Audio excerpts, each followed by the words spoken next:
Muy buenas noches, mi nombre es Franco Montesinos y en el siguiente video les hablaré en detalle sobre tres lesiones muy comunes en gente que realiza deporte y actividad física.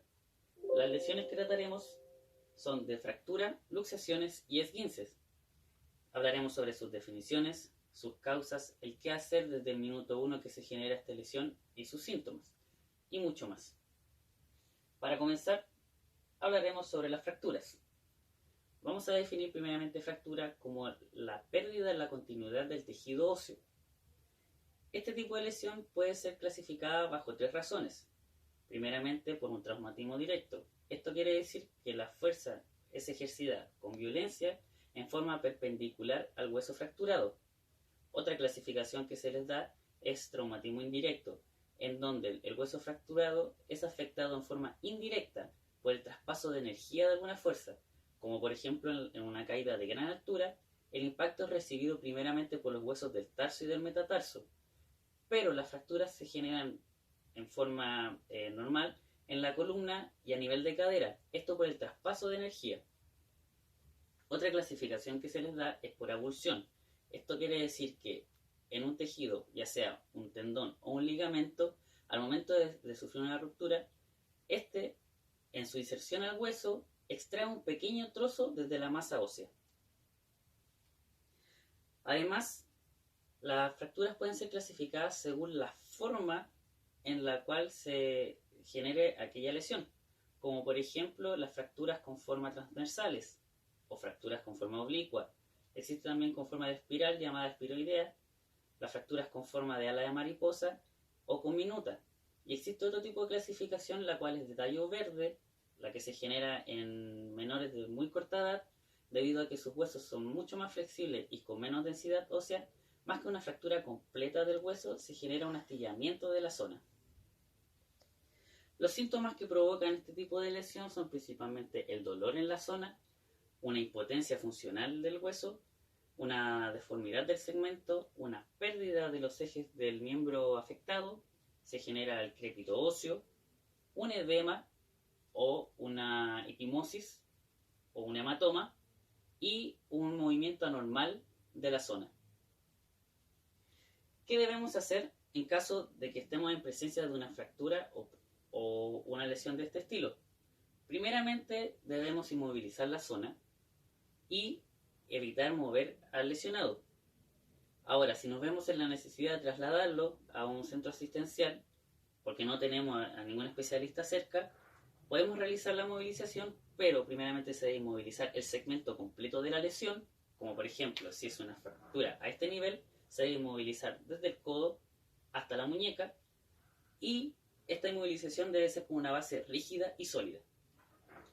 En el centro asistencial se establecerá un diagnóstico correcto y concreto, en donde se determinará si la inmovilización y la recuperación debe ser a través de una fijación a través de una fíbula, o por una reducción abierta y una fijación externa, o bien una reducción abierta y una fijación interna.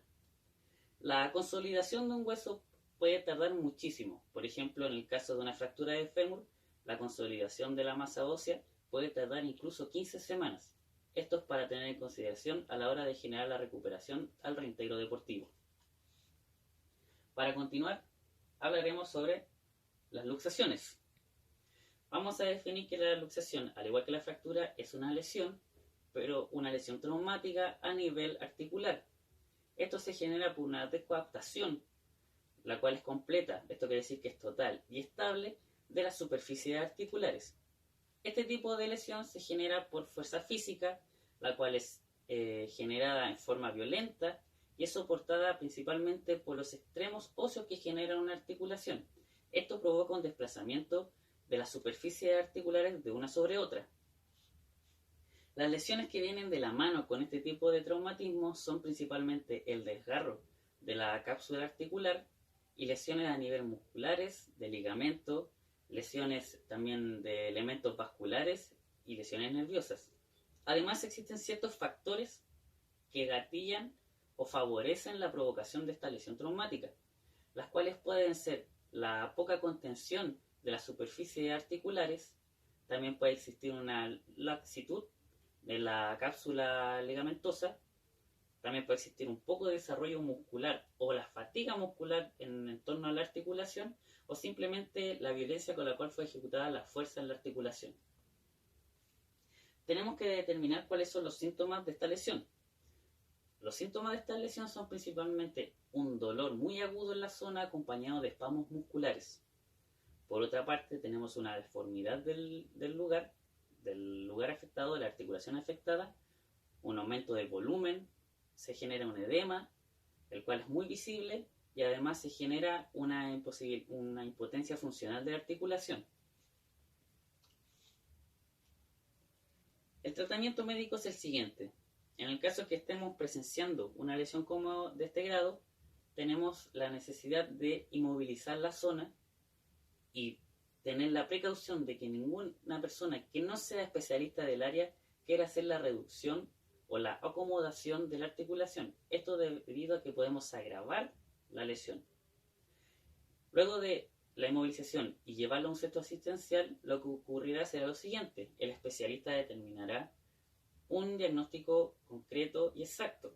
Además, se establecerán cuáles son aquellas complejidades que pueden existir a la hora de acomodar la articulación. Esto es establecido a través de radiografías. Para continuar, se establece si es que es necesaria aplicar una anestesia local o una anestesia general. Luego, los especialistas comenzarán a realizar masajes de acomodación de la articulación hasta poder acomodarla por completo. Para finalizar, el médico establecerá algún patrón de tratamiento, ya sea con medicamentos o con compresiones para poder regular la inflamación, y se establecerán los caminos a seguir para la rehabilitación funcional de la articulación.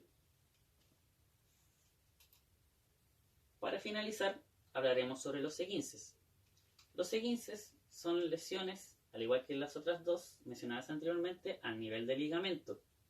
Esto es provocado principalmente por un movimiento el cual sobrepasa o excede el rango fisiológico que tiene el ligamento.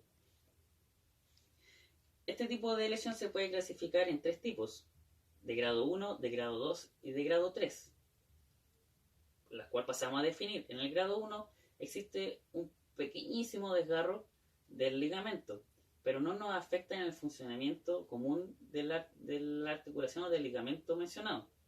El grado 2 existe una ruptura parcial del ligamento, y el cual ya requiere una atención mucho mayor.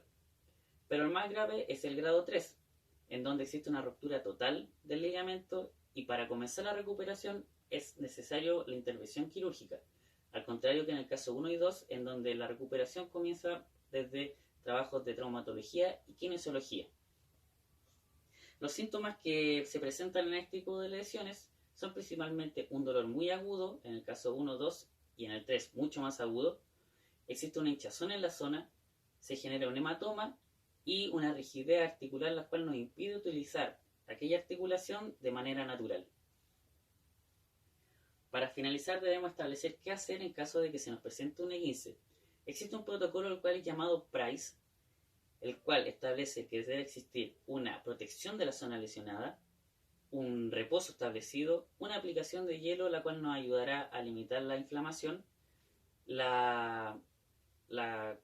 se genera una compresión también de la zona lesionada, esto a través de vendas elásticas, las cuales se utilizan hoy en día. Anteriormente se utilizaba yeso, pero se dejó de utilizar debido a que con la utilización de este elemento como el yeso, la zona afectada perdía elasticidad natural y además perdía fuerza, lo cual generaba una demora en el reintegro funcional de aquella articulación. Y para finalizar, el PRICE con E hace referencia a la elevación de la zona afectada. Esto es en las primeras 72 horas desde que ocurre la lesión. A continuación, presentaremos una situación en la cual un deportista sufre un esguince grado 2 en el ligamento calcáneo fibular. Este ligamento se encuentra por lateral en el tobillo y une los huesos calcáneos con el hueso de la fíbula.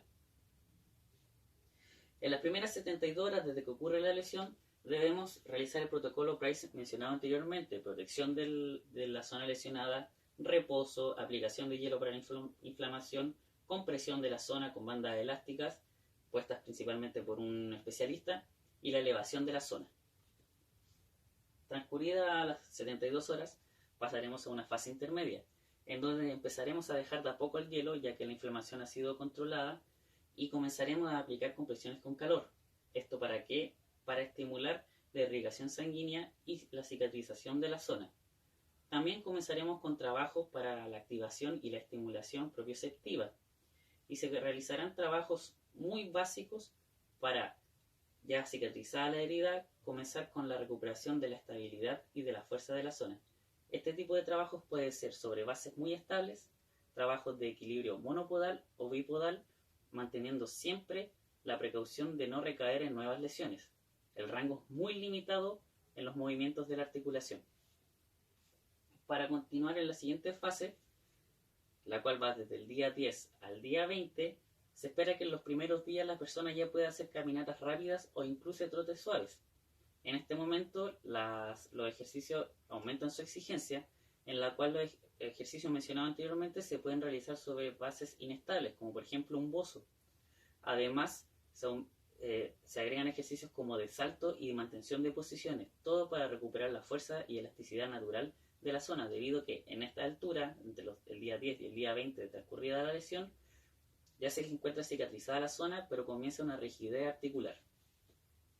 Se sigue además también con los trabajos de activación propioceptiva.